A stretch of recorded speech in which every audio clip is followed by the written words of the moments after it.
नाज़रीन, उडुरुलाल में civic centre colony जा रहवासी सालन का अज़ाब वारी ज़िंदगी गुज़ारण ते मजबूर आहिनि। रस्तनि ते कब्ज़ा करे लंघ बंद कया विया आहिनि। इंतज़ामिया किथे बि नज़र नथी अचे। उन हवाले सां ॾिसूं था सिकंदर साहूवाल जी रिपोर्ट। के टाउन इंतज़ामिया ऐं साबिक़ा चूंडियल नुमाइंदनि कुझु बि नाहे ॾिनो। सिविक सेंटर कॉलोनी उडुरुलाल जा रहवासी सालनि खां अज़ाब वारी ज़िंदगी गुज़ारे रहिया आहिनि। रस्तनि ते कब्ज़ा करे लंघ बंदि कया विया आहिनि। इंतज़ामिया किथे बि नज़र नथी अचे। टाउन इंतज़ामिया कॉलोनी खे पंहिंजो हिसो नथी सम्झे।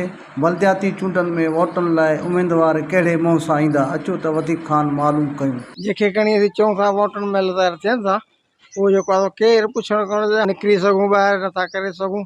मूंखे ॿुधायो, ऐं पाण रिटायर टीचर उस्ताद आहियां, छा असांजी भला अहिड़ी पोजीशन में रहण जो हक़ आहे असांजो?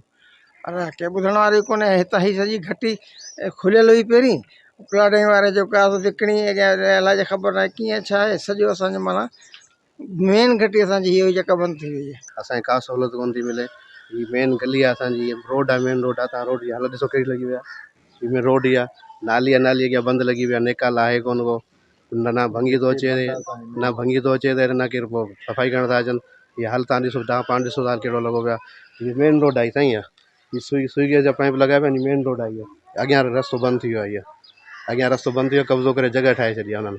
रस्तो तव्हां ठाहे कोन। 5 सालनि खां वोट वठण ईंदा, 5 सालनि खां पोइ असां वरी शिकल हुननि जो कोन ॾिसंदा आहियूं त केरु आहे केरु कोन्हे।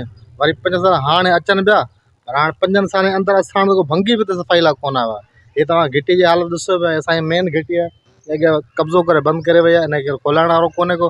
ही घिटी आहे त असां भंगी बि अगरि नाली हो त 500 रुपया भंगी खे ॾेई सफ़ाई था करियूं। तो है न को 15 ॾींहं थिया आहिनि, ट्रांसफार्म सड़ी वियो, केरु पुछण वारो कोन्हे।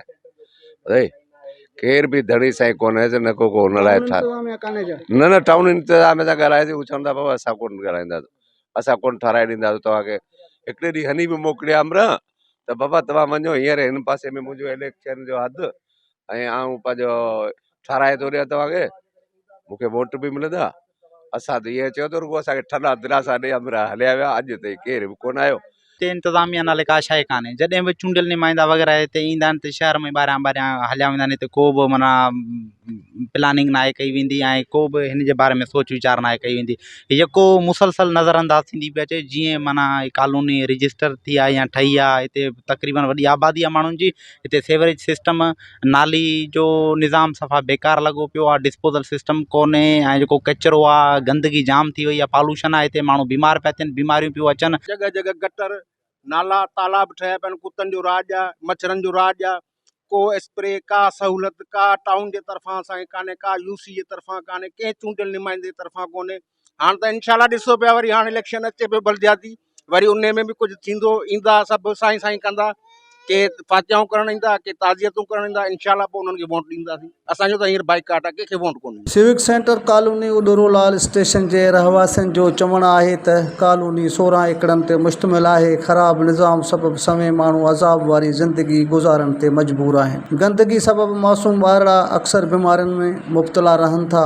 टाउन इंतज़ामिया जो हिकु भंगी बि नथो अचे। पब्लिक हेल्थ खाते जी नाअहली सबबि डिस्पोजल गंदगी सां भरिजी विया आहिनि। रहवासियुनि जो चवणु आहे त ईंदड़ बलदियाती चूंडनि में वोटनि लाइ ईंदड़ उमेदवारनि खे ॿुधाईंदासीं त घणे 20 100 आहे। कैमरामैन शहज़ाद सां गॾु सिकंदर साहूवाल, आवाज़ टीवी उडुरुलाल।